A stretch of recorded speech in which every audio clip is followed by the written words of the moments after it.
उत्तर प्रदेश में हम लोग हैं इस वक्त, संविधान पे हमले के बारे में पत्रकारों ने मुझसे पूछा।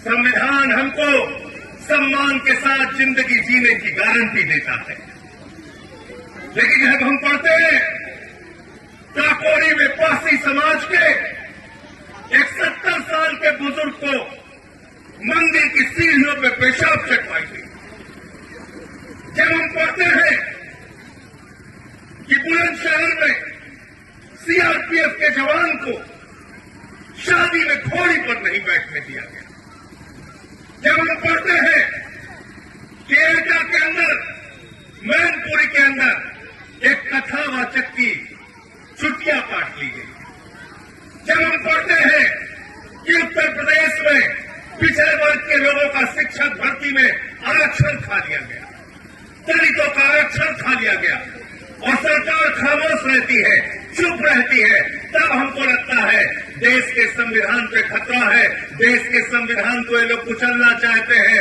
संविधान में दिए गए आरक्षण के अधिकार को कुचलना चाहते हैं।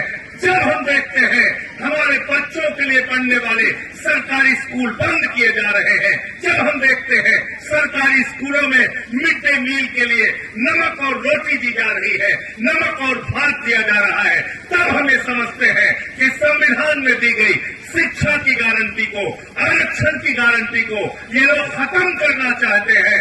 जब तक हम और आम आदमी पार्टी जिंदा है, हम शिक्षा के आरक्षण के अधिकार को खत्म नहीं होने देंगे। इस सभा में इस बात का भी हाथ उठा के संकल्प लीजिए। तैयार है आप लोग? जिंदाबाद। इस लड़ाई के लिए तैयार है? क्या कहा था बाबा साहब ने? शिक्षा शेरनी का वो दूध है जो जितना पिएगा उतना दहाड़ेगा। शिक्षा शेरनी का वो दूध है जो जितना पिएगा उतना दहाड़ेगा।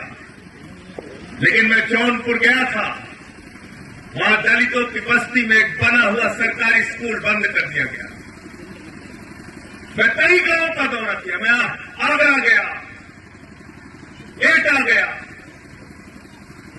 लखनऊ के सरकारी स्कूलों में गया जहां दलितों के पिछड़ों के बच्चे पढ़ते हैं, वो सरकारी स्कूल बंद कर दिए गए।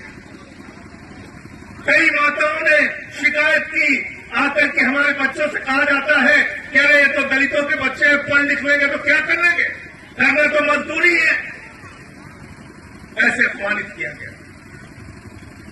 ये मैं नहीं बोल रहा, उन माताओं के बयान है, उसके वीडियो मौजूद है, आप देख सकते हैं किस तरह से आपके बच्चों को अपमानित किया जाता है, किस तरह से आपके स्वाभिमान को चोट पहुंचाई जाती है, संविधान को चोट पहुंचाई जाती है, आरक्षण के अधिकार को चोट पहुंचाई जाती है।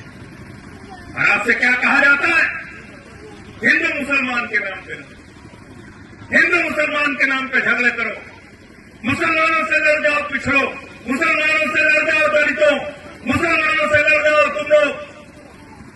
मैं आज इस मंच के माध्यम से पूछना चाहता हूं, बताओ किस मुसलमान ने कहा दलितों को गले में हांडी बांध के घूमना पड़ेगा, पीछे झाड़ू बांध के घूमना पड़ेगा? किस मुसलमान ने कहा कि तुमको आरक्षण नहीं मिलना चाहिए? किस मुसलमान ने कहा तालाब में पानी नहीं पी सकते? किस मुसलमान ने कहा हमारे बगल में बैठ के खाना नहीं खा सकते? किस मुसलमान ने कहा मंदिर में प्रवेश नहीं कर सकते?